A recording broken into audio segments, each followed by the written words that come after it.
ಅಡುಗೆ ಮನೆಯ ಅಕ್ಕಿ ಡಬ್ಬದಲ್ಲಿ ಮುತ್ತೈದೆ ಹೆಂಗಸರು ಈ ಮೂರು ವಸ್ತುಗಳನ್ನಿಟ್ಟು ಭಕ್ತಿಯಿಂದ ಪೂಜೆ ಮಾಡುವ ಸಮಯಕ್ಕೆ ಸರಿಯಾಗಿ ಇದಕ್ಕೂ ಪೂಜೆ ಸಲ್ಲಿಸಿದ ನಂತರ ಅಡುಗೆ ಕಾರ್ಯವನ್ನು ಪ್ರಾರಂಭಿಸಿದರೆ ಸಾಕು.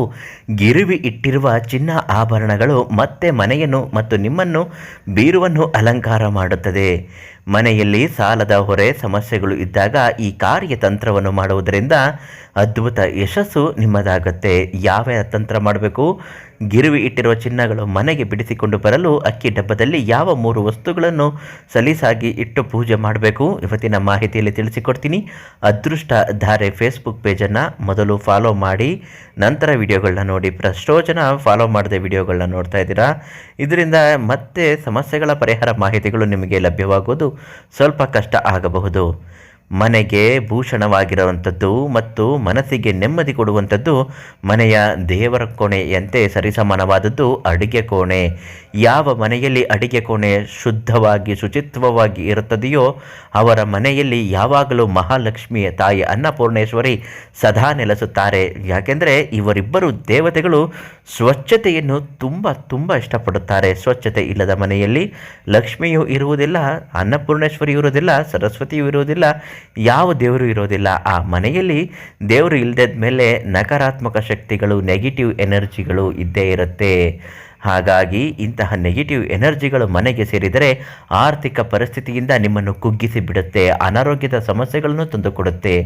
ಇದರ ಪಾಪದ ಫಲದ ಪರಿಣಾಮವಾಗಿ ಸಾಲ ಮಾಡುವ ಪರಿಸ್ಥಿತಿ, ಬಿಡಿಸಿಕೊಳ್ಳಲು ಗಿರುವಿ ಇಡುವಂತಹ ಚಿನ್ನ ಆಭರಣಗಳನ್ನಿಟ್ಟು ದುಡ್ಡು ತೆಗೆದುಕೊಂಡು ಬರುವಂತಹ ಸ್ಥಿತಿಗೆ ತಲುಪುತ್ತೀರಾ.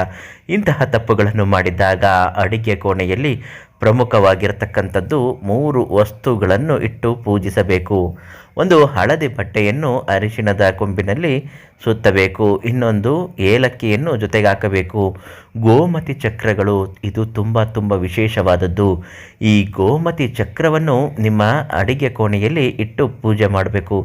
ಗೋಮತಿ ಚಕ್ರ, ಅರಿಶಿಣದ ಕೊಂಬು, ಲವಂಗ ಎಲ್ಲವನ್ನು ಒಟ್ಟಿಗೆ ಸೇರಿಸಿ ಹಳದಿ ಬಟ್ಟೆಯಲ್ಲಿ ಸುತ್ತಿ ಅದನ್ನು ಅಕ್ಕಿ ಇಡುವ ಜಾಗದಲ್ಲಿಟ್ಟು ಪೂಜೆ ಮಾಡಿ. ಸಂಕಲ್ಪ ಈ ರೀತಿ ಮಾಡಿ: ನನ್ನ ಮನೆಯ ಸಾಲದ ಸಮಸ್ಯೆಗಳು, ಆರ್ಥಿಕ ಸಮಸ್ಯೆಗಳು, ಅನಾರೋಗ್ಯದ ಸಮಸ್ಯೆಗಳಿಂದ ಮುಕ್ತಿ ಸಿಗಲಿ. ಗಿರುವಿ ಇಟ್ಟಿರುವ ಚಿನ್ನ ಆಭರಣಗಳು ಮತ್ತೆ ಮನೆಗೆ ಬಂದು ಸೇರುವಂತಾಗಲಿ. ಮನೆಯ ಆರ್ಥಿಕ ಪರಿಸ್ಥಿತಿ ಸುಧಾರಿಸುವಂತೆ ಆಗಲಿ. ಕಷ್ಟದ ಸಮಸ್ಯೆಗಳು, ಒತ್ತಡಗಳು ನಿವಾರಣೆಯಾಗಲಿ ಅಂತ ಹೇಳುತ್ತಾ ಸಂಕಲ್ಪ ಮಾಡಿ 3 ವಾರ ಪೂಜೆ ಮಾಡಿ.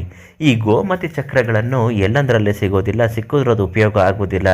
ಇದು ಯಶವಂತರಾವ್ ಗುರುಗಳಿಂದ ಮಾತ್ರ ಕೇಳಿ ಪಡೆದುಕೊಳ್ಳಿ. ತುಂಬಾ ಒಳ್ಳೆಯದಾಗುತ್ತೆ. ಗೋಮತಿ ಚಕ್ರದಿಂದ ಸರ್ವ ಕಷ್ಟಗಳು ನಿವಾರಣೆ ಆಗುತ್ತೆ. ಈಗಲೇ ಯಶವಂತರಾವ್ ಗುರುಗಳಿಗೆ ಫೋನ್ ಮಾಡಿ